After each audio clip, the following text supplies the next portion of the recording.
Welcome to the Cast and Camo podcast, where we talk about hunting, fishing, and all things outdoors. Grab your fishing rod, put on your favorite camo, or just sit back and enjoy this week's topic.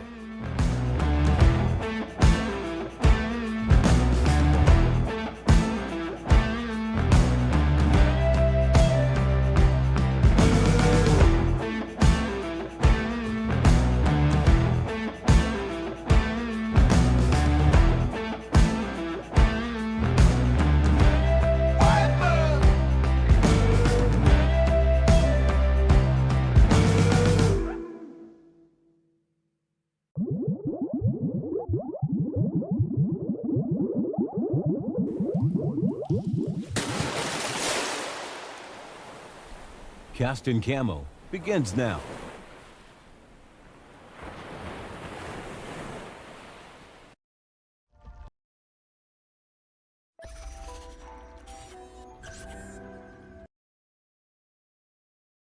I may be here. Joker says he may be here. I may be here. Maybe it's his ghost. Oh. The ghost of Joker's past. Who's Joker? I don't know. I haven't talked to him for like 3 weeks, so I'm not sure. Hi, Joker. Hi, demons. Hi, Todd. Hey, Eric. How are you? I'm just peachy. My band-aids are falling off. What band-aids? Keep sassing me. I'm still healing from my thumb. Get the heck out of here. It looks good, though. Yeah, you still got a Band-Aid on it? I know. I just put one on today because. So here's the deal. So I'm gonna put this up there. Okay. It's healed over. Yeah, Well, no, it's not. It's very tender. It's very tender. Oh. And it gets very hard. Like the skin that's regrowing. So I'm trying to keep it like moisturized, but I don't want to put moisturizer on it. That's not even a boo-boo. 173 layers of epidermis is a boo-boo. Wait a minute. Did you have 173 layers? Yeah, I counted all of them. Did you count all? I was just going to say, if you counted all of them, you're doing pretty good. Yeah, it's like an oak tree. Yeah. You count the rings. Yeah. So you're 173 years old. I don't think that's how it works with humans. But there's days like today that I kind of feel like I'm 173 years old. So I'm almost catching up to you. No, almost. I'm 288 years old. You got to get that stuff right. Is that in dog years? Well, yeah, and I'm everyone's granddad too. Well, you're Sarah's daddy. Yeah, Sarah's daddy. Yeah. And I'm Walleye's daddy, by the way. Are you? Congratulations! Yeah. Didn't you know that? I forgot to tell you. Yeah, and Joker's my daddy.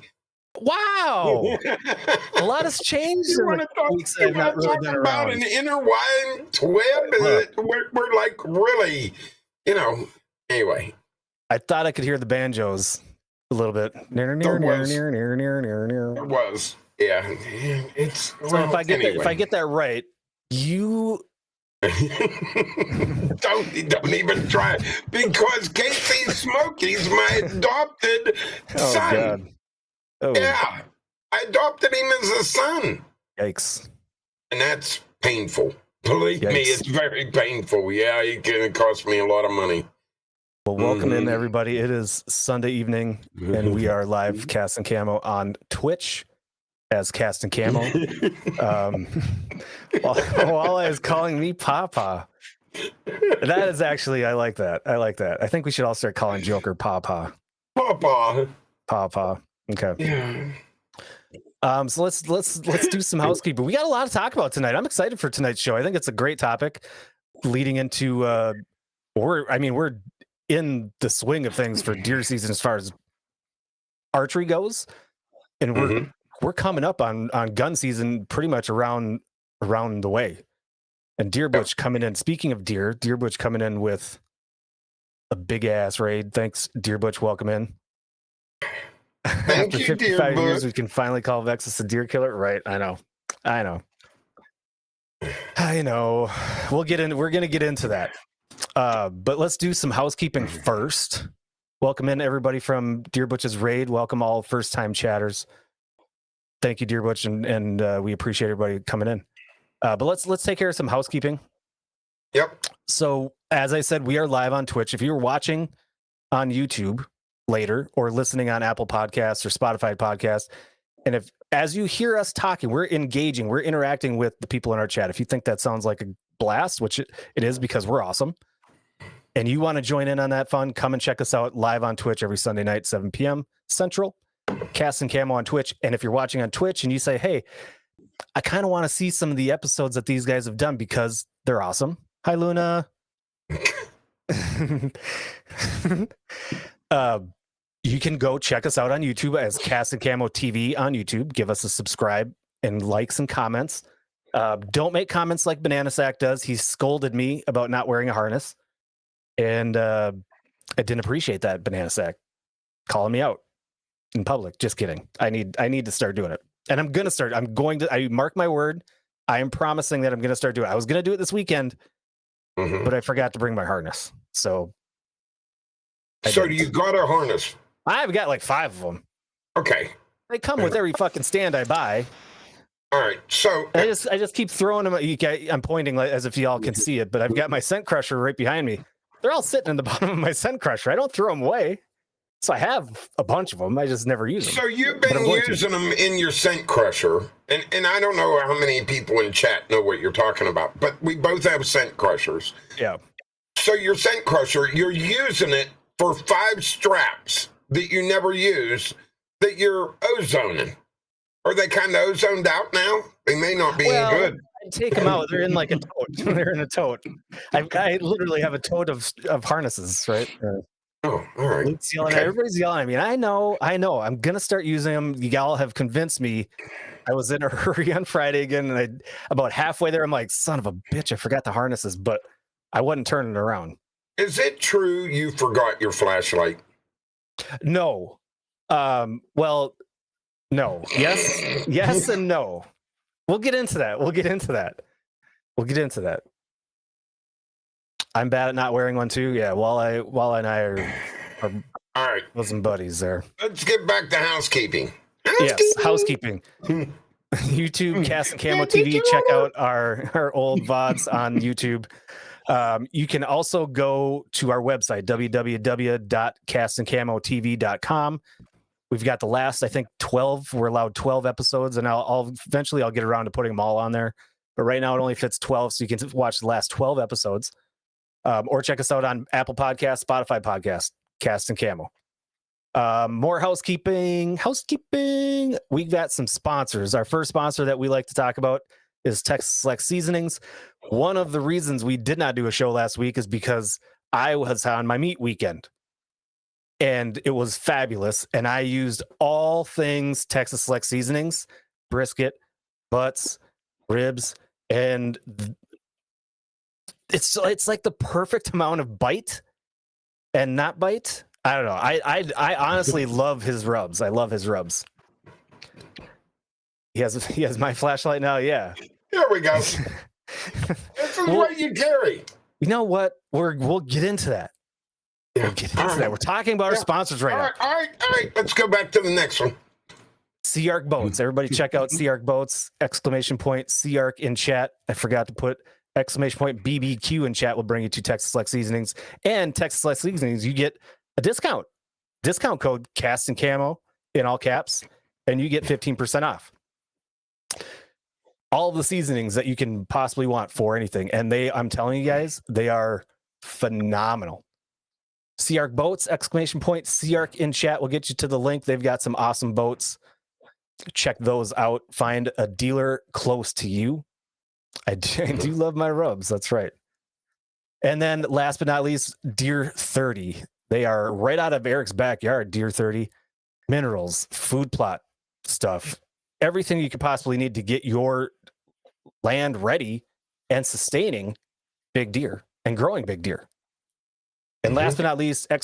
Discord in chat, or look for all these links are down below on YouTube. Check them out. If you want to join the Discord, we have a Discord, ! Discord in chat, or find the link on YouTube down below. That's our housekeeping. So last time, actually, before we do that, last time we talked hunting weapon fails. mostly because I got my thumb caught in daggum crossbow strings. And I still have my thumb. It's functioning. It hurts. You can call me whatever you want to call me. It still hurts. It's very tender, but it's functional. That's all I can ask for. Can you move that thumb again real quick for me? Just move it a little bit. You're a dick. That was good, though. I like that. That was good. That was good. I thought I heard something. And it's been a while. It's been a little while since we've had to deal with any sort of emails. Our email doesn't get a whole lot of action. Jim Bortz is just completely stopped. He's hunting. He's busy hunting. He doesn't email us anymore, which is okay because all he ever did was make fun of me because he's a dick. But I'm gonna say, I told you in your chat, if y'all aren't following Jim Bortz, I don't know if we have the link still there, but check out Jim Bortz Art on Instagram. His most recent post, I think he said he lost 7 or 8 pounds the first week of elk season. And he's trying to put that muscle back on. I don't know where that muscle went because the picture that he posted, the dude is ripped. I mean, ripped. He's amazing. Sarah's got it, and Sarah probably has it. She's probably got his like on high alert every time he posts a new picture. But his latest is, I mean, this dude's arms are freaking massive now. I don't know what he's talking about losing 7 pounds. He can't see it. But bringing back, we got some voicemails. Finally, again, we got some voicemails. So let's flip over to our voicemails and let's give those a listen.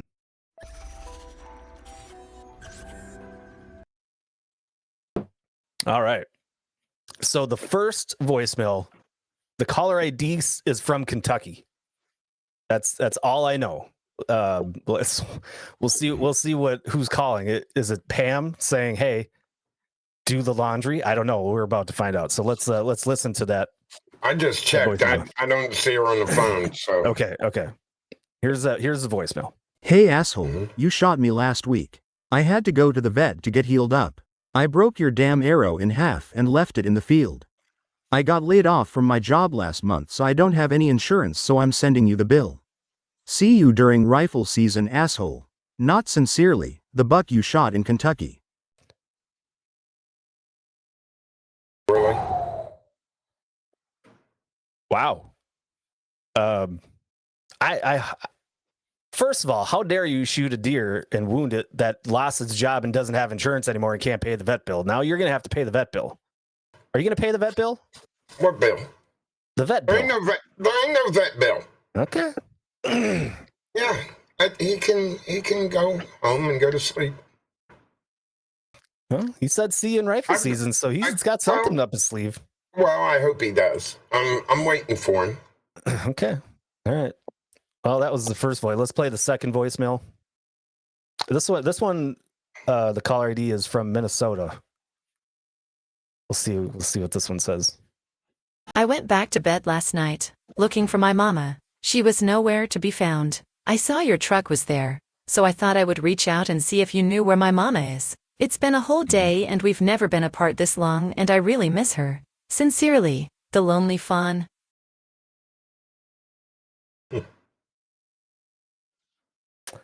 I'm not gonna call them back. I don't think I'm gonna call that one back. They're just gonna have to... In my defense, the doe was all by itself. It was all by itself. I didn't know it had a fawn. But sorry, Lonely Fawn. You're about 2 to 3 weeks from being weaned off anyway. So life isn't fair. Suck it up. Go find another doe. I'm sure you can suckle on her nipple. I'm sure she's got extra. Sorry. I guess that's all I can say. All right, and finally, the third voicemail. This also is a Minnesota area code. Gotcha, bitch. Sincerely, your Barnett TS380. Wow. So you have the tick. that has continuously called and harassed you, and now my crossbow is taking shots, trying to take my thumb off, and now it's teasing me about it. I don't know that I like this. We each have our arch enemies now. Yeah. Well, I'm waiting to meet the tick next. 2 weeks. It's 2 weeks, right? Yeah. Next weekend's the 3rd. The following weekend's the 9th. Yeah, we'll be. Yeah. So perfect. I wish you luck. I mean, it's been a battle between you two. Well, not just you two. It's the tick and your entire family. He's attacked your entire family. Yeah. I mean, talk about getting personal. He doesn't like us too well. I know. No. All right. Well, those are our voicemails. So it doesn't sound like we have to make any phone calls back. They're all complaints, no compliments yet again. I'm holding out hope that someday we'll get a voicemail that's actually a compliment and not somebody pissed off. So we'll cross our fingers and we'll hope. Hope in one hand and something in the other, right? That's right. Yep. All right. Well, let's go back. Let's go back to the rest of our night.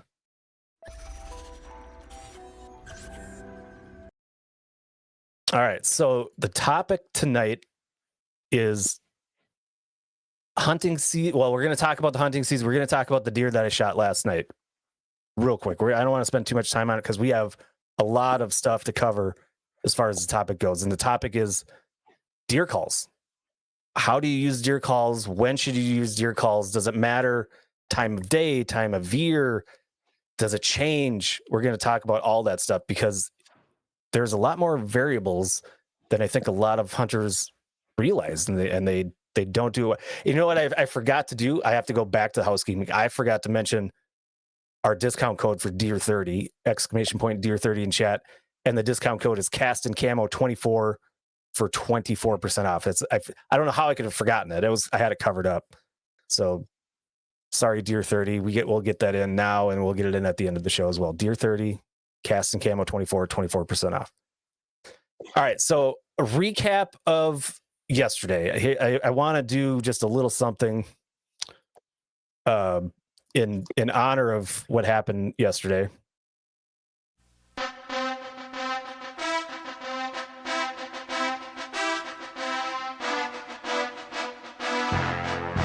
We working out? Lifting weights? Yeah. That's right. The skunk has ended. The skunk has ended. We finally were able to harvest a deer last night after a very rough year in which breaking camp. Yeah. Well, look, it was a big deal. I last year was a rough year on me. And Eric actually sat me down on more than one occasion and helped kind of lift me back up and say, we've all been through it. We've all done this. We've all had seasons like this. Pick yourself up, get your ass back out there and do it again. Now, if that shot last night would have hit a shoulder or done something weird again, I probably would have quit hunting for at least 5 days. But it finally happened. I saw a post on Facebook where you can buy a shot deer. I'm pretty sure that's illegal. Well, thank you for the congrats. But I was grateful to have a very nice weekend. It was a beautiful weekend. The weather was fantastic Friday and Saturday. So I'm blessed to be able to get into the stand, get up into the stand and stream and have all of you guys come in there and hang out with me. It definitely makes the hunting harder. And Eric, you've done the deer hunting streaming and it's not easy. It's a little easier when you're on the ground in a blind. You've got the tripod. It's a little easier that way. But when you're in the tree stand it's a whole different ball game because you got that arm that you got to work with, and it can only rotate so much. Because your body it makes it hard. It does. It definitely does. And if I don't think any of that mattered for me last year. I mean, it made it harder, but I don't think that was the reason I missed my shots. It probably didn't help because I probably wasn't 1,000% focused, but We can blame it on it. 999. No, We can, no, we can blame it on it. I mean, that'd be an easy out, you know. I mean, we'll just blame it on the. Yeah. Okay. Fuck it. It was Chad's fault. Heck yes, it's Chad's fault. Chad's fault. Yeah. Butch's. Bastards. How about Butch? Can we blame Butch? Yeah, he was there both times. I blame Deer Butch. What a jerk I am. But no, we had some great hunts this weekend, and for you, Eric, obviously with the warmth this year, I don't think any of us have gotten out as much as we probably have wanted to, because it's kind of been hot as balls. Yeah. For the fall so far. So I haven't gotten out more than, I don't know, was it 6, 7, 8 times, something like that. But historically, and I knew going into this weekend, I was pretty optimistic. Usually this second half, the end of October, right at the beginning of November, deer hunt, the weekends kind of fall weird this year. So for Kentucky, at least for Kentucky and Minnesota, the rifle season starts, like Eric said, in 2 weeks, which is the 9th. I think it's the 9th, which is kind of later than typical. Obviously, every once in a while we land with the weekends kind of weird like this, but so this is the weekend that I've always had some of my best success at both seeing deer and harvesting deer. And 98.6, yeah, that's the temperature of balls. Sometimes hotter, I guess. So I saw the weather. I was optimistic. I kind of had a feeling we were going to see, and I knew they were going to have harvested, combine the corn. So I knew it was kind of like the perfect storm of what could have been a good hunt. And it turned out to be a great hunt. We saw a lot of deer Friday. We saw deer Saturday morning, which for a while, I mean, they hung out with us for over an hour. And then Saturday night, I was surrounded, and I was very lucky to have that doe come perfectly broadside at 30 yards, maybe 27 yards. I was a little worried because I think we were talking about this before, this afternoon. Eric was trying to move that camera, and I had moved it in advance, and I was waiting for the deer to get into that frame, and I'm kind of watching my camera to make sure it's in frame. And by the time I got back, she was kind of trotting, and I wasn't expecting her to be trotting. So then I had to move the camera again. And then I did the little burp. I did did that a couple times. She finally stopped. Luckily, it was on the right-hand side of the camera. So I was able to catch it on camera, which is always the goal. Made a shot. We all thought it was a little high, and it probably was a little high, but actually once we recovered the deer, and it was a double lung shot. It ran maybe 50, 75 yards tops. Did not go far. It died pretty quickly, which is always the goal. So I was thankful for that. But it was nice to kind of get off the schneid, get the monkey off my back after last year. Didn't have to miss any this year. Didn't have to waste any broadheads or bolts like last year. Oh, shit, I don't know how much money I went through bolts on shooting at stupid deer. So I'm grateful, and it was a good hunt, and I'm I'm hungry already, waiting for that deer. So that's it. That was my hunt. Did you learn anything from this hunt? One thing that you say you learned from this hunt. I'm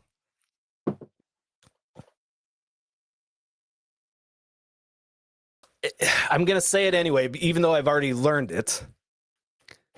Where's the deer now? The deer is at the butcher. I wasn't going to have time to butcher it myself. Normally we butchered ourselves, but it would have been all by my lonesome today. Backstrap would be nice for the effort, dear Butch. Yeah. Well, I'll keep that in mind. But I brought it to the butcher. I wasn't going to get it done today with having the show and other things going on, and the temperatures were just going to climb this week. So I couldn't leave it hanging Like normally, like in December or November, December, you can leave it hang for a few days because it'll freeze. But yeah, I brought it right to the butcher. But I would say the one thing that I learned again, aim lower. Aim lower. And I knew that. And I thought I did. But again, when the camera, everything's going on in your head, making sure it's in frame, making sure your safety's not off or is off. A lot is going through your head when you're trying to film it by yourself. So when I had it in the crosshairs after I did the burp at it, I thought I was aiming low in anticipation for the drop. Apparently I wasn't. Well, I think I was, but probably not as much as I thought, because when we watched it in slow motion, she did drop about 8 inches, give or take. And I was probably 6 inches high on the shot, maybe 4 or 5. But lucky enough, I got double lung shot and made a quick kill. But yeah, it amazes me. And we even talked about this a couple weeks ago on the show, where the speed of sound is quicker than that bolt, than quicker than the arrow and the bolt. So the deer outside of 20 yards is going to hear that whap a lot quicker than the bolt or the arrow is going to hit their body. So when they do that, they jump, and what we call string jump. They're actually ducking because they're bracing. Like you said earlier, they're bracing themselves for whatever it is, that sound that they heard that startled them, because they hear that before the arrow gets there. So she did drop, and I always anticipate the drop, and I made sure for the 700th time, OG, yes. Okay. You've asked me that about 700 times last year. Yes. Answer is always yes to that question. But it did jump, but not terrible. But I got the shot. That's the bottom line. That's the bottom line. Made the shot finally. I got the monkey off my back, which I'm happy about. The question, I'll phrase the question for people that have not heard the question. The question is, when I'm practice shooting, am I shooting from a deer stand, from a tree stand? Because the trajectory is different. The answer is yes. I do both, because I do hunt from the ground, from ground blinds. Usually not on stream. When I'm not on stream, if I'm hunting, I'm probably in a ground blind somewhere. But yes, you should always hunt or practice your shots from a higher up distance, because the trajectory is different. All right, moving on. Let's talk about deer calls, Eric. Mm-hmm.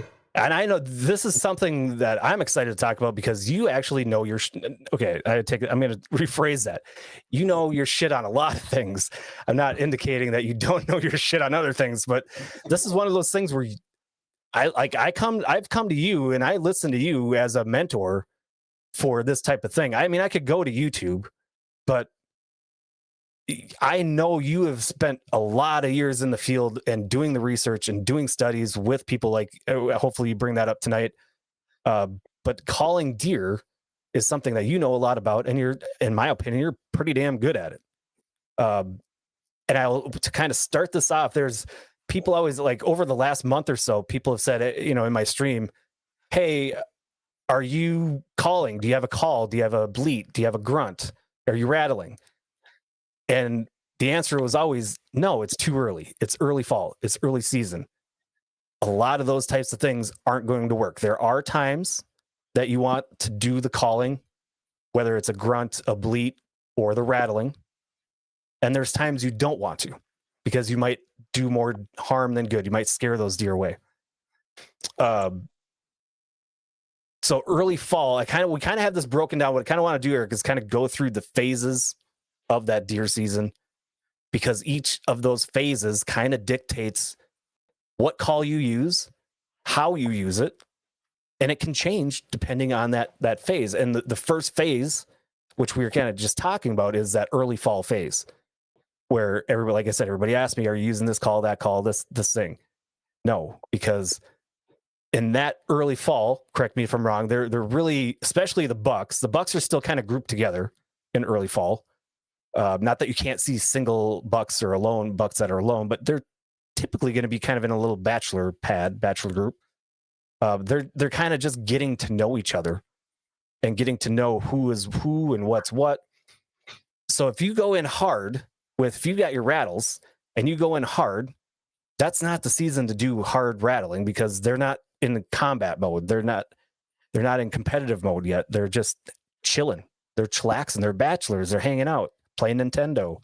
So you don't want to go hard. But if you're going to use rattles, which I think you and I both are on the same page, I wouldn't advise using rattles in early fall. I'm assuming that you agree with that.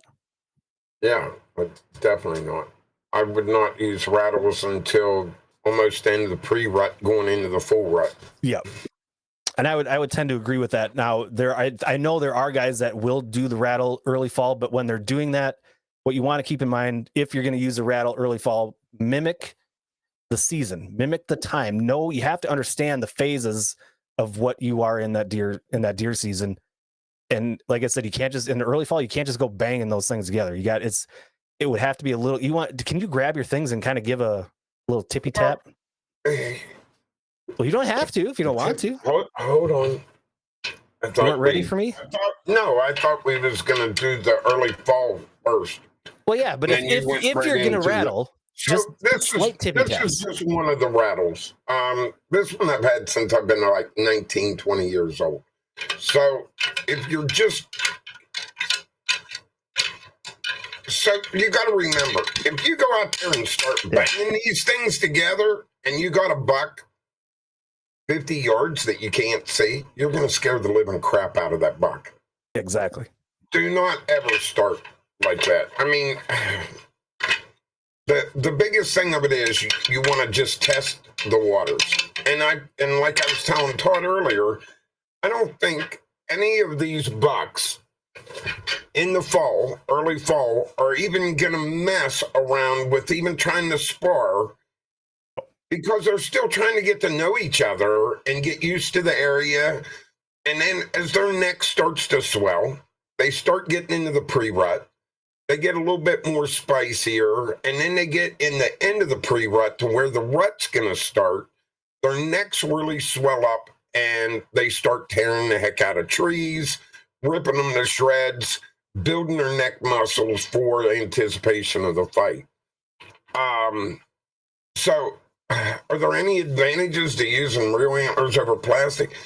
That's a good question. And a lot of people ask that question. I have used both.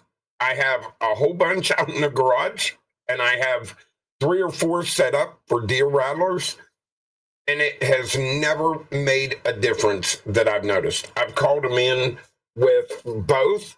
This is the new type that they come out with, where it's the double rack. I don't know if any of you have seen these advertised. They're kind of expensive. These ones here, I would rather use over any of my rattles. Artificial ones. Right here. These black artificial ones are really Joker. Joker's in the rut. I guess he is. But anyway, to be honest with you, these are probably the best rattling antlers I've ever had. I've called in several bucks with this. Not a ton, but I've called in several bucks with these antlers. And I'm going to tell you, if you think you're going to go out there and call in a buck, it just doesn't happen like that. You got to hit it almost perfect for you to rattle in a buck. You see, these TV shows that you guys all watch yep. are set to make all these antlers be sold. Yep. All the deer bleats. So you have a doe bleat. You have a fawn bleat. I mean, it just, you got a snort buck wheeze call. I mean, they make all this stuff to sell to us, but if you don't use it at the right time, you're going to run more deer away from you than they're going to come into you. Yeah. And anytime you ever start calling, you anticipate a deer within 50, 100 yards of you. And we did a study in Penn State several years ago where we got up in the tower and watched two guys inside the pens at Penn State rattling deer. 50% of the deer that come in, these two guys never seen them and ended up spooking them. Because they, after a while rattling, they're not seeing anything, so they start rattling louder. And what it ended up doing, it ended up making the deer turn and go away.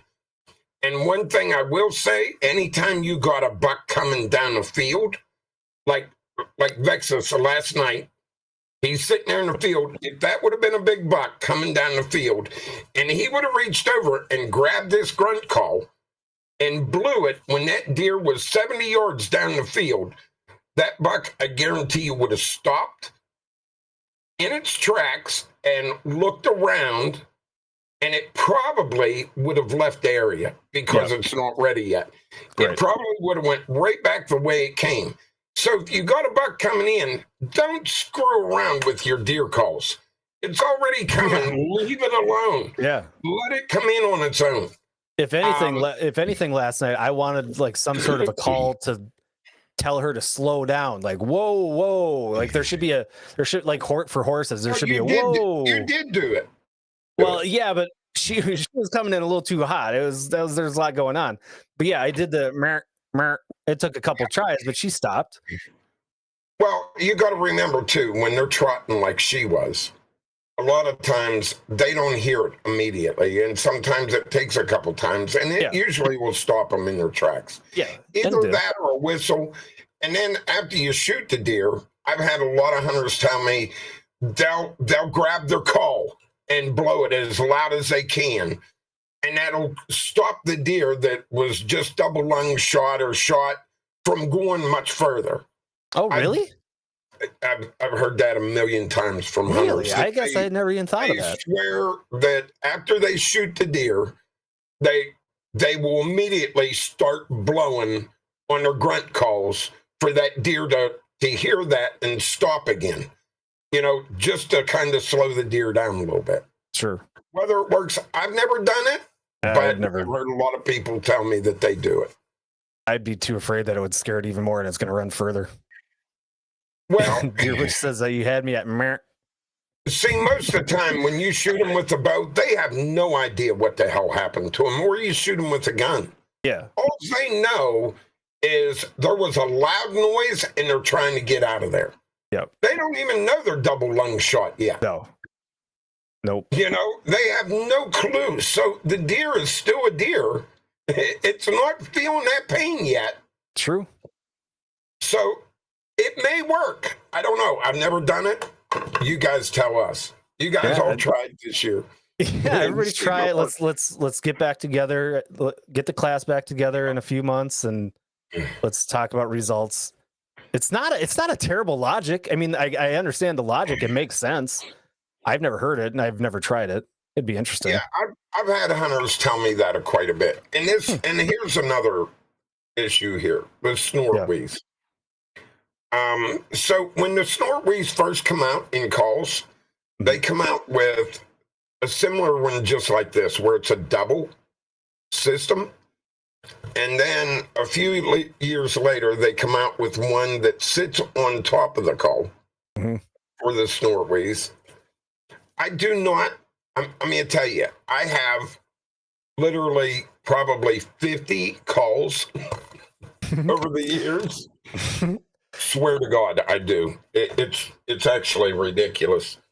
Now I don't know what I did with my other call. I have one call here. It's my favorite call. Oh, right here. This thing was like $9.99. It's plastic. It actually comes apart. This is probably my best grunt tube that I've ever used. I've called in more deer with this than I have anything. Out of all these are like $35 now, $40 for these grunt calls. Ridiculous. Eric has been hunting deer since deer were invented. Joker, he's like an encyclopedia. All he does is talk facts. Yeah. And then we got our little doe bleats and So- fawn bleats. Now, okay, so let's stick with our theme on phases. Would you use that bleat during the pre-rut? No. I agreed, 100%. Do not use a doe bleat during the pre-rut. You would scare every deer away. Every one of them. I've done it. Right. And it's people use a bleat. Do the bleat. It's like you're mimicking a sound, and that bleat. The purpose of that bleat is that doe is in estrus. It's ready to breed. It wants to breed, and if you're not in the breeding season, why use a sound that's not mimicking the breeding season, or is mimicking the breeding season when it's not? You should not use a bleat during the pre-rut or early season or even late season. The bleat is for rut. That's it. That's my opinion. That's just my opinion. I think you agree. Yeah. Yeah. The fawn bleat should only be used the first week of your archery season, when the fawns are, the mother is separated from the fawn quite a bit. As they get a little bit older, she starts going and doing her things, leaving the fawn. She knows where it is, and she listens for a warning sign from that fawn if he gets in trouble. Yep. So these should only be used in like the first week, because then they start going through separation where she will not respond to the fawn when it bleats. And you're wasting your time. But it works very well. You'll have does actually almost run you over, coming in thinking it's one of their fawns early. See, if you want to shoot a doe. Yeah. If you want to shoot a doe that has young fawns, which, as if anybody has watched my streams over the last few weeks, I'm against. So here's the thing, and I will hit on this a little bit. I know you was talking about they're still milking. 95% of your does that had fawns are done feeding the fawns. You're gonna have the fawns trying to screw with them and try to suck on that nipple, just like your dog does with its pup. You know, the pups are constantly, and she's trying to push them away and not putting up with it. That's exactly what the deer are doing. Yep. And they can survive now. They can make it through the season now, especially when you're talking beginning of November. They're going to make it. So if people, and I hear people say, well, I won't shoot a doe with a fawn, and I won't either, but I'm wasting my time by saying that, because them fawns are going to make it. When my rifle season comes in November 9th, I don't shoot a doe with a fawn, but they're going to survive. I guarantee it. When you were talking about the fawn bleat, that would be early fall. Well, for me, it would be the first week of September. Right. Right. And that, for me, I would never use a fawn bleat, because I don't want to call in a doe that's looking for its fawn, because in the early season, early fall, I'm not shooting a doe that has a fawn with it. Right. Now, I know I'm 99% sure that the doe that I shot yesterday had a fawn, and it was the fawn that it came out from the swamp with. It was a fawn that came all the way down the field before Mama came down the field. And that's probably the reason she was trotting, is she was trying to get to wherever the fawn had run off to. For me, like now, would I be against shooting a doe with a fawn today? Like if that fawn was with it? And mainly the reason I don't personally want to listen to that fawn crying when the mom is laying dead. It's awful for me. So I just don't want to even deal with that sound of that fawn crying for mom. That's my main reason why I don't like to shoot a fawn. Or I'm sorry, I'd rather shoot the fawn, to be honest. They taste way better. But it's more of a personal thing. One thing I do want to bring up, and I know it has nothing to do with deer calls, but if you're gonna bow hunt, or rifle hunt, probably one of the biggest tools you could ever use is right here. Yeah. So rangefinder, they are worth their weight in gold. So if you're using your tree stand and you're going to call in deer with these rut calls and that, or you're watching a deer coming into your stand, you want to know exactly where things are. Now, I've had from my son to uncles and that, they'll put up different markers in the woods, tie a little ribbon somewhere on the trail and say, all right, this is 50 yards, this is 40 yards. You know, I can sit there and memorize on them trails about where they are. When I get up my stand every year, that's the first thing I use. And I know what they are from last year, but I still do it every year. Yeah, I do it. I do it almost every time I sit in my stand, whether it's from morning to dusk or the next day. Right. I'm ranging, and I've thought about, like in the field that I was hunting yesterday, I thought about putting like markers, like stakes, to give me an indication. But most of the time, I'm using just natural landmarks of whatever's on the ground. I'll look and say, okay, that rock or that tree branch or whatever, that's this distance, and I'm keeping mental track of, and I do kind of a range because, you know, you've got that, if you've got a kind of a half circle, I'll kind of just go shooting the ranges all the way across, and it gives you an idea of.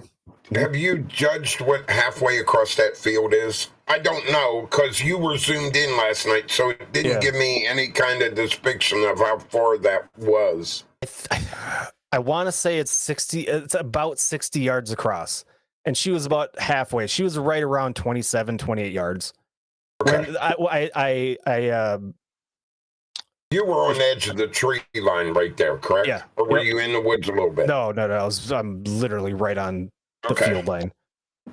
I ranged the bolt after it went through, and that was at like 30 yards. So it was probably a yard or two less than that where she was standing. But yeah, no, I agree that the rangefinders are key. Whether, and like you said, whether you're bow hunting, crossbow hunting, or gun hunting, you always kind of want to know the distance of. Well, I've hunted with a lot of hunters that have no idea what range is. None. Yeah, right. And I mean, I'm not picking on anyone, but I've been with so many people that'll be like, hey, Chief, how far is that across the field? And I'll be like 200 yards. Hell no, that's only 100 yards. And I'm like, all right, wait a minute. Let me get this out of my backpack. Yeah. Here, do you want to look across the field? You know, because some people, and like I said, I'm not picking on anyone. Some people are pretty good at yardage, and some people really stink at yardage. You know, that's 30 yards. Or when you're hunting in the woods and you got a big buck coming down at you, I guarantee you, if you don't have places marked, you're going to misjudge that deer on its yardage because you want it so bad to shoot this deer. You're going to make that 30 yards when it's really 65 yards. Yep. You know, and that's a problem. That's why you have a lot of turkey hunters that miss turkeys every season because the turkey's all fanned out. They're excited and they're like, okay, he's 30 yards. I'm going to take him. And hell, the bird's 55 yards. Yeah. It is deceiving too. I mean, when you're sitting up in that stand, it is very deceiving that you look and you're like, so when I was like, on Friday night, when I had the one buck and I was like, this buck is 10 yards away. That's super close. When you're in the stand, it's like you can almost reach out and I think there's a song like that. Reach out and touch it.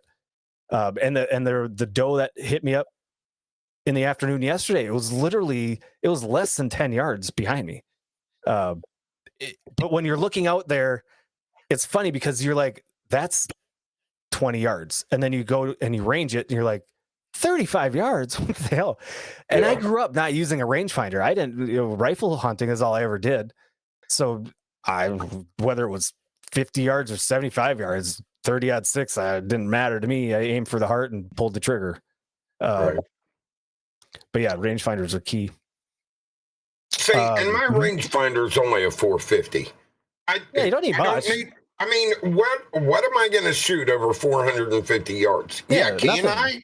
I can with my 30-06, but I still wouldn't do that. I mean, my maximum is going to be about 320 yards with my .6. Mean Green's rangefinder is near here and over yonder. That's Kentucky. That's the Kentucky one. Mean Green actually lives in a place where there's deer that look like elk. I swear to God. And the guy that owns the property close to him doesn't allow no one to hunt. He calls it a deer refuge. And he feeds them, and they come in and out of his barn. If you pulled up to his house, there may be 5 Boone and Crockett bucks staying in his barn that he doesn't own. He doesn't own the deer. They're state deer. And it's kind of ridiculous. Yeah, they're like cats. You put a little food out, and they're going to come back. Yeah. Mm-hmm. It's horrible. Now, back to what we were talking about with the calls. We were kind of on pre-rut. So you grab that plastic one that you've got. You're our Vanna White tonight. You're gonna do some, I mean, because you're good at it. Where's yours? I don't know. Pod. What? What time did we talk about this show today? I literally don't know where it is. Wait a minute. You just come back from hunting and you don't know where? No. Do you know where? All right. Did you? What? Did you mute yourself? Can y'all hear Chief? Eric? I can't hear him. Wait, what was our sign?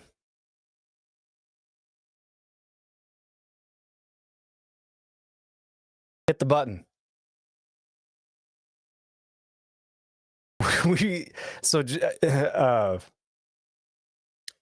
we were running into some super fun technical issues before the show started with this Video Ninja and our OBS, well, my OBS. But the Video Ninja is being just a beast right now. Do sign language? I'm not sure he knows sign language. Until he gets that figured out. I mean, you might have to drop and come back. I don't know, Eric. Maybe try that. Yeah, there he goes. Poof, gone. Take your bathroom break. If you can hear me, take your bathroom break. You might as well take your bathroom break now, as long as you're off camera. But while he's gone, I'm going to talk a little bit about the pre-rut with the grunts. What I was going to have Eric do, and once he comes back, we'll have him do, is assuming that the audio will be back. If not, he's just going to have to sit there and look pretty, because that's what he's good at. And I'll just do the talking the rest of the way, which sucks because he has all the calls. And I would like y'all to hear some of those calls, but we'll deal with it. But with the grunt and the pre-rut, I think I hear you. Yeah. I have no clue. Weird things happening in that Video Ninja, man. I don't know what's going on tonight. Oh, I didn't touch nothing. What happened there? Got all sorts of happenings going on. But with the pre-rut with a grunt, here's the scenario, and Eric, you kind of hit on it. I want to kind of take it from a different lens, kind of into that call that you've got for the grunt. When we're in pre-rut, I'm talking pre-rut. If you've got a buck that is going away from you, obviously we just talked about, if it's coming at you, shut up. Don't do anything. Yep. It's coming at you. You don't have to do anything. But if it's facing away, if it's going away, in the pre-rut, you want to give that give it a grunt. You want me to grunt it? Yeah. Look at this. The buck's moving away from us. We want to give it that light contact grunt. All right. Yes. Perfect. And if you do that a couple times and that buck doesn't stop, turn, look, or turn around, in my opinion, then you give it a little bit of a longer, give it a little louder. Come on, let's go. Give it a little louder and longer. You want me to do it louder and longer? Yeah, give it a burp. Yeah. Yes. Exactly. So perfect. And if that don't work. If that doesn't work, in the pre-rut, if that doesn't work, then you've already got it in your hands. You're going to the snort wheeze, the wheeze snort. Give it to us.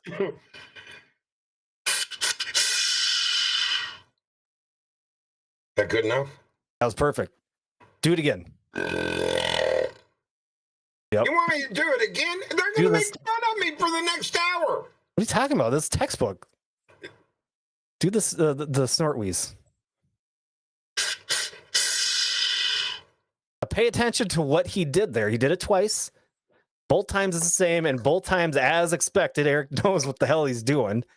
You're giving that two for the snort wheeze or the wheeze snort, whatever you want to call it. You're giving it kind of that 2 huffs and then a longer one. That's and if the buck does if it's facing away during the pre-rut and you do that and that buck doesn't turn, forget it. It ain't coming. It ain't coming in. But if it does, what do you do, Eric? If that buck turns when you do that snort wheeze, leave it the hell alone for a while. And you get your ass ready. Yeah, don't mess with it no more, because too many people, once they get the buck turned, and it does, like, I'll do it in our field. I'll see a buck cross the field 100 yards away, going from one side to the other. And a lot of times the deer that I'm not going to shoot the buck, I will try to test the waters with that buck and try to get it to turn. If it doesn't turn or the snort wheeze doesn't work, then you just shut up, because you're just wasting your time. Yeah, but once that buck turns and starts, he knows, believe me, it's like a turkey. If you've ever turkey hunted, when they hear that sound, they know exactly pinpoint to where that's at. I guarantee it. And one of the things I will tell you, the best times to rattle and call is early in the mornings, between like 7 and 9 in the mornings. You have a bigger chance of rattling in a buck than you do at noon in the evening. At noontime, your chances of calling in a buck are a lot. I'll say 60% chance in the mornings. At noon, it's probably like 10 or 12% chance. And then in the evenings, you have maybe a 30% chance of calling in a buck. The mornings are so much better. No wind, very little light wind. If you've got a lot of wind, do not even try to rattle call, because you're going to screw everything up. That sound carries. That's when they have a hard time pinpointing you. You may make that buck leave coming to you and go clear across the field, thinking that that's where it comes from if it's real windy. The other thing is, if it's really cloud cover and hardly any wind, that is the best. I've had better success on rattling on real cloudy days than I ever have doing bright sun.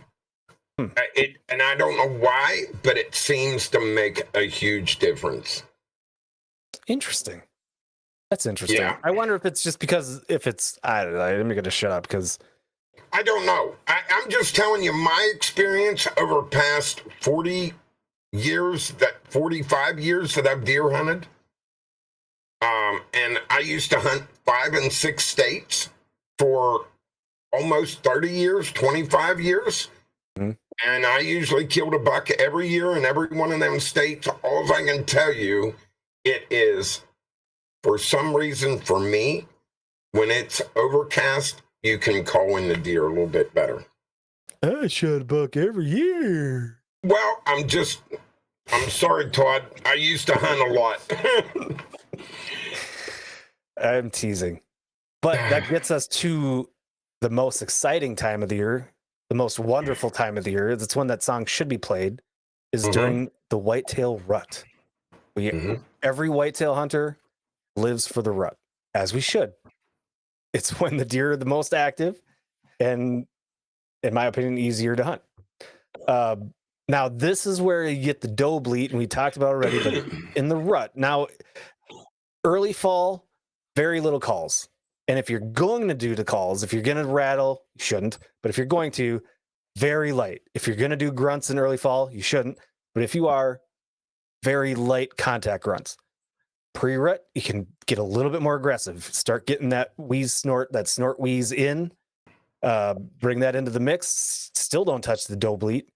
Now, once you get into the rut, we're not trying to just get the deer's attention anymore, like the early fall or the pre-rut. Now in the rut, you're trying to induce aggressiveness. You're trying to induce anger in that buck. You're not just trying to say, hey, I'm another buck and I'm over here. Come and say hi. You want that buck to be pissed and say, I'm coming to kick that other buck's ass, because they're in competition for the does. They're chasing tail, right? So you got to induce that anger. And so in the rut, that's when the grunts, the rattling, that's when it can get a little bit more aggressive, a little louder, even more aggressive and loud than in the pre-rut. And the doe bleat, again, the doe bleat is meant to mimic a doe that is saying, hey, I'm ready to breed. I want to breed. Somebody and come and do me. That's what that doe bleat is doing. Do you have one there, don't you? A doe bleat? Yes. Yeah. Let's hear the doe bleat. All right.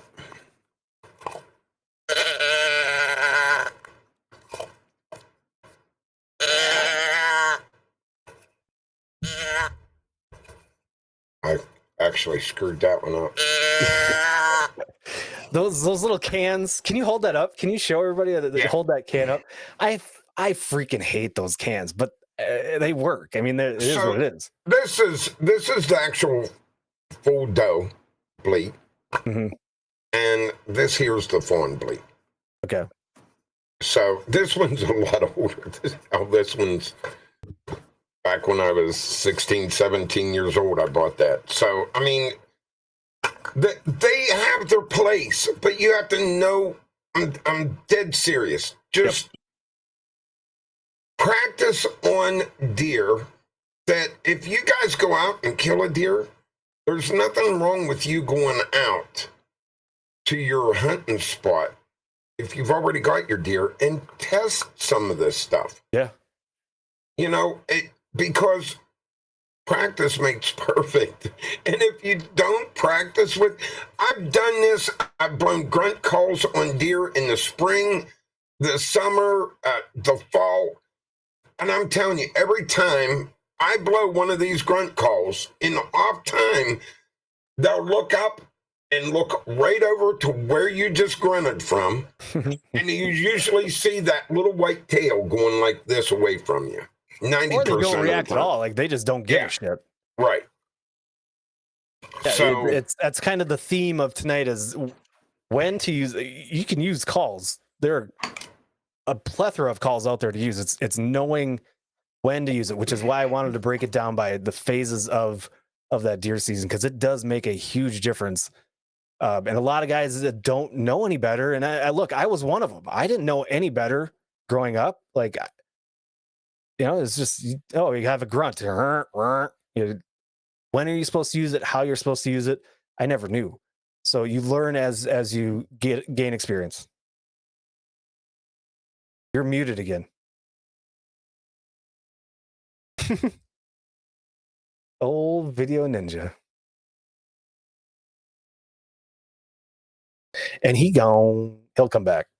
But the doe bleat during rut, that's when you want to use the doe bleat. Only during the rut. That's it. For grunting during the grunting during the rut, it's basically similar to pre-rut. You can do the contact grunt. Get you back in here. all right. You should have me now. Yep, the grunting during the rut, you can, same thing, that contact grunt, the simple grunt with that plastic one that he's got. Again, you're trying to induce anger and competitiveness. So you want to give it a little bit more oomph, a little more emphasis, a little louder, a little more aggressive. The buck growl. Can you do the buck growl? Let's do the buck growl, because that one is so good. You want the deepest one? Yeah, the deep one. Yeah. Oh my Lord.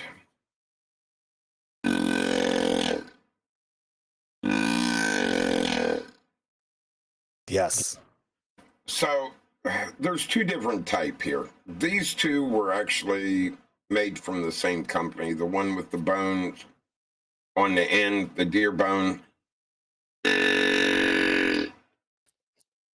So you have a little bit different tones. Some of them will tell you an old buck snort. And I'm going to tell you this much. If you've ever grunted in or rattled in a trophy Boone and Crockett buck, I might tell you you're full of shit. Yeah, but I don't disagree. I can tell you, most of the deer you are working with calls are going to be your 1.5, 2.5-year-old bucks that are going to respond to that. The more mature bucks, I'm telling you, it's very hard to call them in, to rattle them in. That's why they're as big as they are. That's why they're 5.5, 6.5 years old. They've been around. They've been called to. They've been rattled to. They've been through all the bull crap already. It just doesn't work the same with them. I know very few bucks that were ever killed as Boone and Crockett off of a call. Yeah, I mean, it's just like any other animal. You call, they can get called enough to where they don't respond. It's like turkey hunting. You go out and turkey hunt and have a lot of pressure on them turkeys, you are not going to, it's going to do 90% of the time, them turkeys are going to come in quiet. They're going to see you and be gone before you ever even knew they were there. Yep. Agreed.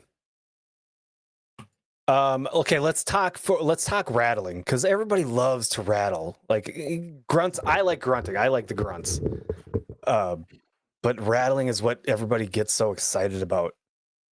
Now, I know you've got a bunch of different ones there, and I think the rattling, anybody can have one of those things and just go right. The rattling, I'm telling you, you can chew even during the rut. If you rattle wrong, you're doing more harm than good. You need to understand the process and how to actually rattle a deer. And I know you've got the 6 and the 8 stick bags, and then you've got we've already kind of showed the other two. Yeah, well, it's a 5 stick and then it's an 8 stick. Yeah. So these are designed for a little bit. These rods are a lot thicker than the 8 rod ones. So they are meant to. So if you've got to think about 2 deer when they're sitting there together in the woods and they come up together and they got a doe off to the side they want to breed, the first thing they're going to do is this buck wants her, but this buck here wants her. So you got to remember, you're out there. It's the same as 2 of you guys fighting over a girl. Are you going to go up and love tap the guy? You got to remember that. Joker would. Right? Are you going to go up and say, don't do that ever again? Or are you going to go up and knock him on his ass? So that's what you got to remember when these deer are hitting. So the first clash, and I know we talked about the tingling, and I'll try to explain that where you're real light. The deer do not start out that way. So the tingling means that they're tired, they're worn down already. So when you hear that little love tapping, that means they're already worn out and they're about ready to quit. And that's the way I've always been explained. So your first hit, you're going to have a crack. Yep. And then you got to imagine, how long are them 2 bucks going to stay together? If you've watched videos of 2 bucks fighting, the first clash is usually the longest. So when they hit together and they're pushing each other around, and you've ever watched that, it usually lasts maybe a minute, maybe a minute and a half before they pull apart. And then they'll hit again together. But each time they do it, it's less time because they're wearing themselves out. Right. So when you're rattling, you want to try to remember that. Because if you go in and just start doing this the whole time, I guarantee you're going to push everything away from you. Yeah, 100%. Absolutely. And these bags, I'm going to tell you, they're okay, but I'm dead serious. If you guys are interested in rattling, these people are not my sponsor, and I'm not going to sit here and tell you who they are, but these are probably the best that I've ever used. And that's even off of my real antlers. So, they sound fantastic. Yeah. They really do. Yeah. And they're actually a lot easier. The thing of it is I can take a tie strap and wrap around this and put them together and put them in my backpack a lot easier. Now, what I don't like about this, and I'm scared of, I would like to drill a hole through the middle of these to where I could put a strap like on these ones to carry. You want to put a strap on? But these ones do not have it. And it makes it a little bit harder because these, I can actually, when I'm out there hunting, I can actually put these around my neck. Sure. Yeah. Yep. And they actually fit perfect like a bra, you know? So, yeah, the problem is with these, you don't have that ability. And if you do drill a hole in them, they tell you not to do it because you will kill the sound. Yeah. So, yeah. That's the only bad thing with it. I mean, at the record, we got right. Eric to say strap on and bra all within like 15 seconds. That's crazy. Yeah. So anyway, I mean, these sound okay. I don't like to carry them. I really don't like carrying these. I missed. The one that I used to have is similar to, I think, the same company. I'm drawing a blank on the name of the company that those black ones are from. But they used to make ones that were just like that, but they were round and they fit together and they were amazing. They sounded great.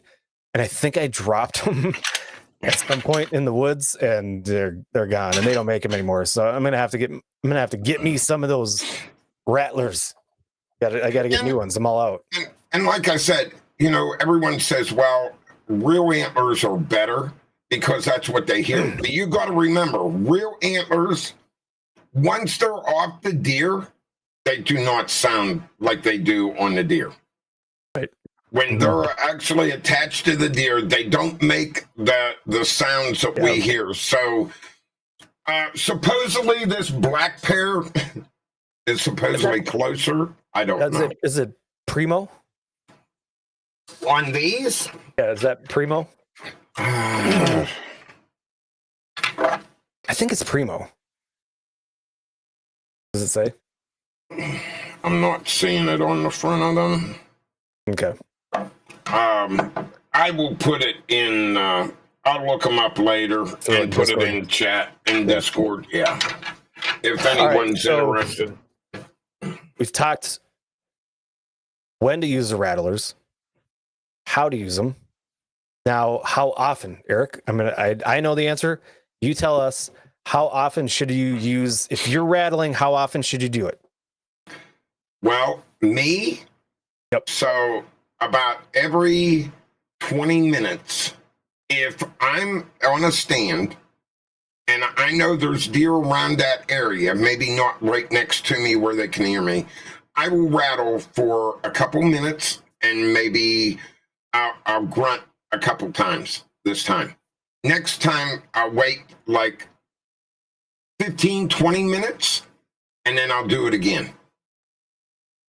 Maybe next time I use the grunt after I'm done rattling, or I don't use it. It just depends. I usually vice versa switch it back and forth, but I always let about 20 minutes read.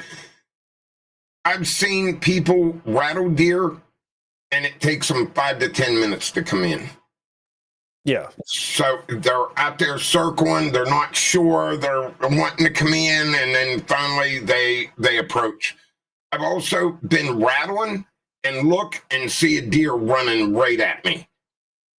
I mean, instantly. So it's just these things are not made to guarantee to bring in you a deer. So No. As a matter of fact, I think, like you kind of were saying earlier, it's like TV, right? It's like a ghost hunting TV show. It's these guys or a fishing show. We all know all too well how fake most fishing shows seem to be. Yeah. You know, it's edited. It's TV. It's edited. Yeah. So they're probably out there for 3-4 days rattling until they finally bring something in. But on the show, it's the first time they rattled. They sit there. They go. Yeah. Oh, here it comes. It's all editing. You know, and to your point, 15, 20, sometimes 30 minutes in the morning, but don't give up. Don't just do it once. You got to do it over and over again for a while. Cause a lot of times you're going to see, like you're saying, that second or third or fourth or fifth time that you rattle, that's when you're going to maybe pull that buck in. So don't give up. But if once you rattle, if you see a buck coming in, get ready, because that son bitch is coming in. If it's responding to your rattle, it's coming in hot. One thing I can tell you, when the bucks are in rut, full rut, and they are breeding, they're checking their posts, their scrapes. And one deer may travel a 1.5 mile circle. When he is fully looking for that doe, he will go until he finds that pea in that scrape, and then he'll start after her. So it just depends on his travel. And then when he's done with her, he comes back to that last place and continues to his next scrape. So when you're rattling, you got to remember, you got out in your truck and you go out there and get in your stand at 6:30 in the morning, a half an hour before daylight starting to roll around. You may have the buck that you're going to shoot 1.5 miles away from you, making them circles. And there's no way in hell he's going to hear you rattling or grunting. That's why you do it about every 20, 30 minutes. Give a little bit of time in between. Looking, Deb is saying it's possibly the illusion systems. That could be it. It looks similar. I think Primo makes one that's similar too, but it could be either one. Illusion systems or Illusion Outdoors, or Hold on, let me look could be here. Primo. I can tell you. Primo makes a lot of different kind of calls for deer. So now we've gone through early season, we've gone through pre-rut, we've gone through rut. Now you get to late season. Now you get to post-rut. And I would even say kind of right after the rut. And look, just to be clear, there's no freaking warning signs when you walk into the woods to get to your deer stand that says, we are now in pre-rut. We are now in the rut. We are now in post-rut. It's observation, and it changes every year. It's observation. You have to kind of just know what time of year it is and observe what the deer are doing and the signs that are out there. But late season, after that rut is over, the bucks are tired. They've been chasing tail for the last few weeks. Their testosterone levels are down. The whole cycle kind of just starts over. And it's, even though you're late season, you're almost back to early fall. Like I said, they're tired. Testosterone's down. There's been a lot of hunting pressure over the last handful of weeks or a month or more. Those bigger bucks are going to be, they're hunkering down. They're hiding. They're tired. They just went and bred all those does. They're taking a rest. So they're not in that aggressive mode anymore. They're back to that cycle, kind of the whole cycle starts over. They're back to that cycle where if you're going to use calls, which in the early fall, our advice is don't, but if you do, use it very lightly and sparingly. You're back to that exact same thing late season. And I've heard so many people talk about late season, rattle them in. It's like maybe during the second rut, but after, when they're done breeding, those bucks they're not aggressive. They're not going to respond to aggressive calls. That is it. By the way, Deb, you got it right. Is it? It's the illusion system, the black rack deer rattling system. Okay. Yeah, I mean, it's what, $25, $30, depending on where you get them. It's like $30. It depends. If you get them off of eBay, they're $30. I think they're $24.99 off of Cabela's or Bass Pro. Yep, which is not too bad. They used to be a hell of a lot more than that. Yes, they were. Yep.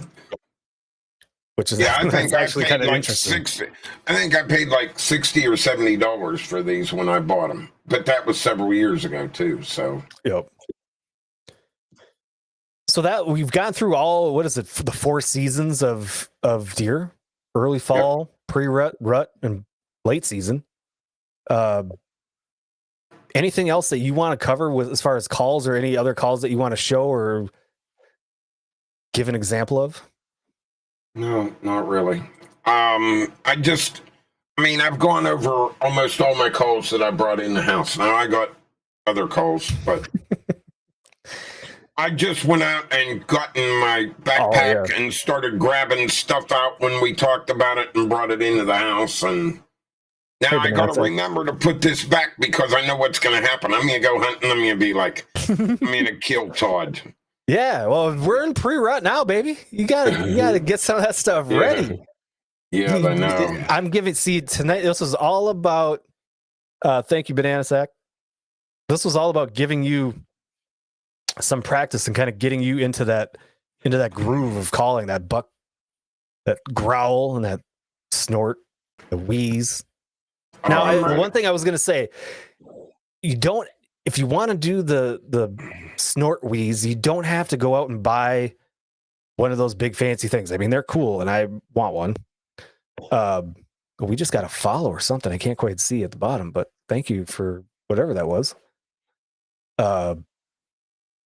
You can do the snort wheeze without having that big thing. It might not be the best, but again, going back to that, if the buck is facing away from you and you've tried the grunt, you tried a more aggressive grunt, and you tried the longer grunt and the growl, and it's not responding, you don't need that fancy thing, right? No. Yep. It's gonna turn. If it's gonna respond to a wheeze snort, it's gonna turn when you do that. You can use your hand. Right? Simple as that. You don't have to go spend money for the people that are out there on trying to hunt on a budget. And you can actually grunt with your voice too. Yeah. All you got to do is act like a bullfrog. Act like a bullfrog. It works better that way. Jeremiah was a bullfrog. That's right. He was a good friend of Eric. That song came out when what did we learn about today? What did we learn about today? That's right. I was going to get back to that. Yeah, thank you. I had my super awesome headlamp and my super awesome little flashlight. But apparently I didn't have the USB-C cord with that port. I've got about 3 right there. I've got 3 behind me, but I didn't bring any of them. So you're telling me you didn't charge them? They were in my fish house already. But they weren't charged. Well, they were charged at one point, but apparently I've used them enough that they were no longer charged. And I didn't bring every single cord with that I had. Do you have an issue with charging things? Because if I remember right, back a couple months ago, you didn't charge something too. Which was what? What did I charge? Like a boat? Oh, yeah. So yeah. Wait a minute. That makes 2 things we haven't charged, Todd? Look. Wait a minute. When the boat started, I checked the boat battery before we left. It started on the first crank. It was fine. Okay. So it had its last little bit of energy on that last crank. I guess so, yeah. That's exactly what happened, yeah. Yep. So, all right, so here's the thing. What did we learn? Well, again, I go back to last year, and Red Irish, who has been giving me a hard time since last year in a loving way, and I love Red Irish. He suggested, I don't, is that one of those, like the red ones? The blood lights? Yeah, kind of. I don't have one of those, and he was like, you got to get one. I don't have one. And I was going to buy one, but those damn things are expensive. And I'm like, I get a flashlight until you don't have a flashlight. So I'm not going to say anything, but you got a fish house that you paid a hell of a lot more than what you're going to pay for that flashlight that's $29.99, right? No, those fancy blood lamps are a lot more than $29. Well, you can get a blood lamp for $29.99. Yeah, just you like probably this. can. Yeah. And lo and behold, I had a damn flashlight in my truck the whole time, and I didn't even realize it. Your cell phone has a flashlight. It does, but when you're tracking blood, that ain't gonna work. Listen, Misty, I swear I'll stick up for Vexus on this. I would never, ever, ever, ever use a cell phone for light out in the woods. No. It just ain't gonna cut it. Well, and I was streaming, so I couldn't use my flashlight on the phone. Yeah. Either way. Failed to plan to fail. Look, I had the freaking lights. I didn't realize they were as dead as they were. It is what it is. If hindsight, you're never. And Mistress Mink said it. I'd never seemed to plan for anything. She's never seen me fully planned. I thought it was pretty well planned this weekend, other than the headlights or the flashlights. And yeah, Deer Butch left his drill. So yeah, Eric, I didn't tell you. I got a nice new DeWalt drill. I heard you have a new flashlight too. I got a nice DeWalt flashlight now. It's in the truck. Yeah. Somebody, finders keepers, losers weepers. That's what I've always been told. Well, you know what I'd do if I was you? I think I would probably go grab Butch this weekend, give him a big hug and a kiss, and give him one of them sides of that loin. No. No, bill you. Yeah, billing me. Those things are used. They're old. Wait a minute. Now, Butch, if you come out and help me, I'll help you help me by giving you a Vexus. Yeah. You are meanie. God. I gave him a beer. I offered to take him out for dinner last night. You want to go get something to eat? I'll buy you something to eat. Uh-huh. I offered. Butch.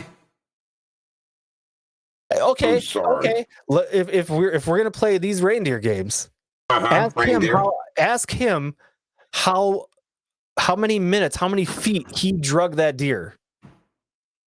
How many minutes? How many feet? How many minutes? How many feet?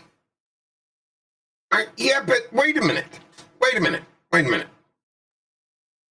First of all, did he not put a post in your chat last night that his back or shoulder was out? What's his hip? Or his hip? Before he came, when you said, "Hey, Butch, get out of here," I heard you. He didn't even get the volunteer. You said, "Butch, get your ass out of here." See, this was after stream. Now he can't. It's his word against mine. I actually told him he wanted to help drag the deer out, and I said, "Get away! Just you carry the backpack. I'll drag the deer." I drug the deer. I wasn't going to make him do it. Wait a minute, cowboy. Are you telling me Butch brought him hot chili? He did, yeah. Wait a minute. No, you do not have a friend. Wait a minute. I only know two people in this world that fish and hunt that have people bring them stuff while they're, and no one's ever done that to me. Have you ever had? No, bullshit. Ryan came down and helped you. He didn't bring me no freaking food or drinks. Didn't he bring your net? No. Oh. No, he didn't bring my net that day. I had to go buy a new net. Yeah. Wait a minute. Wait a minute. Banana Sack went and delivered something to another person. Yeah. One day. Yeah. Which was amazing. Hats off to Banana Sack, loving to death. But, nice, good dude. Plus, I think his legs are a little bit prettier. But anyway, now the other thing, you have a guy that brings you freaking food when you shoot a deer. I didn't ask him to. Let's talk about this for a second. He brings chili. Uh-huh. And then the whole time we're out looking for the deer, dragging the deer, gutting the deer, all I can hear is Butch going, "Oh, yeah, I got the chili farts. Oh, my stomach's going round and round. Oh. You think I want to eat that chili?" The dude that Yes. made the chili, that brings the chili, is going, oh, I got the chili wait. farts. Oh. So you're telling me you don't trust Butch's cooking? I did not ask what was in the chili, but I can guarantee there was a lot of things in that chili that I am not a fan of. And I honestly, I wasn't even hungry. I wasn't even hungry at that point. But yeah, I'm not going to eat chili that somebody's brought over and be like, oh, is there an outhouse around here? Oh God, that was smelly. Yeah, please give me that thermos. I want to dig in.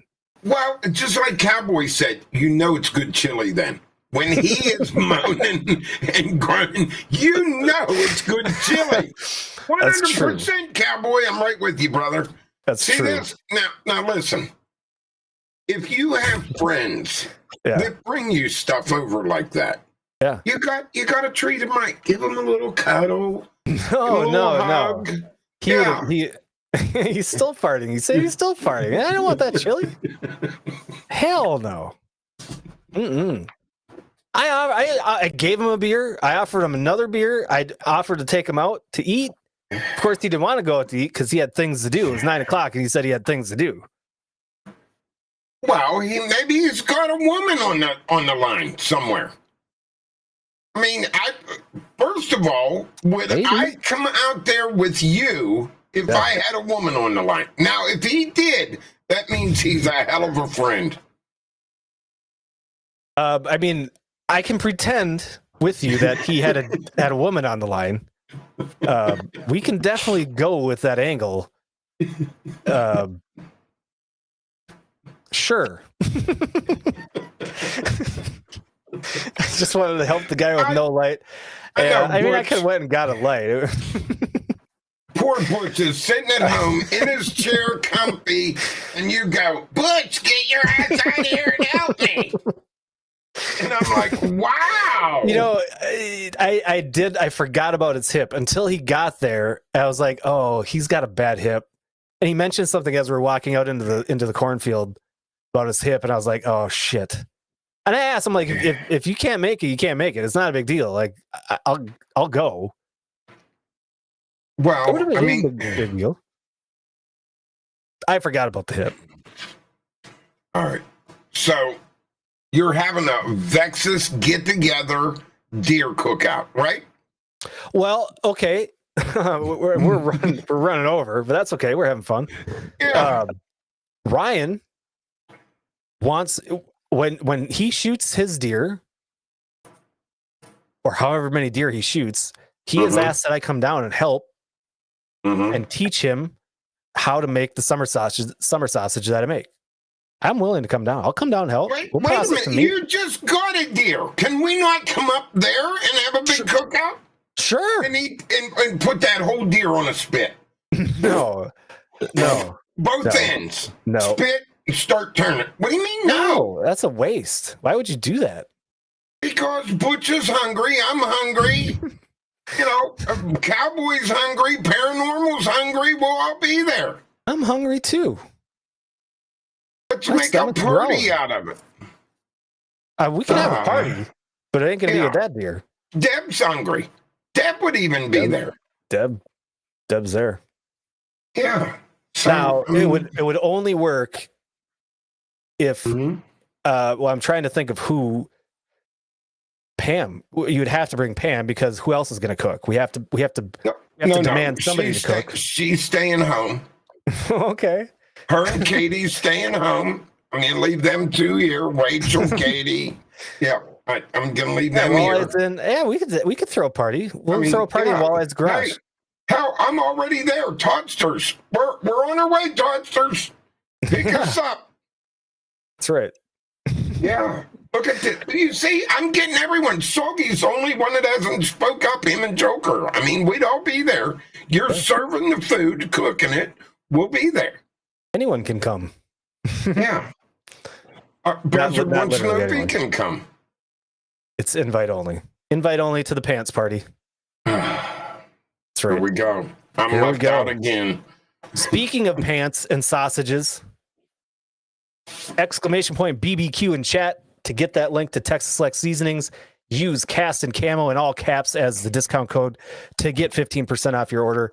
Texas Select Seasonings. Awesome, awesome, awesome seasonings for all of your meats. Sea Arc Boats, exclamation point, Sea Arc in chat. Look for these links down below on YouTube. Check out the Sea Arc Boats. I know we've said it for a whole freaking year, Eric, but we got to get down to that factory and hang out with those boys. And then last but not least, Deer 30, exclamation point, Deer 30 in chat. Cast in Camo 24 to get 24% off your order. Get in it now because it's not too early to start for next year already. You get your stuff. And don't forget Buzzco, exclamation point, Buzzco, 69% off. Use code JokerSucks. 69% off. Code JokerSucks. Otherwise, that's what we had. Hopefully we taught some people some things tonight. And for Cast and Camo, I'm Todd. And I'm Eric. And we'll see you guys next week. See ya. On Sunday. That's right.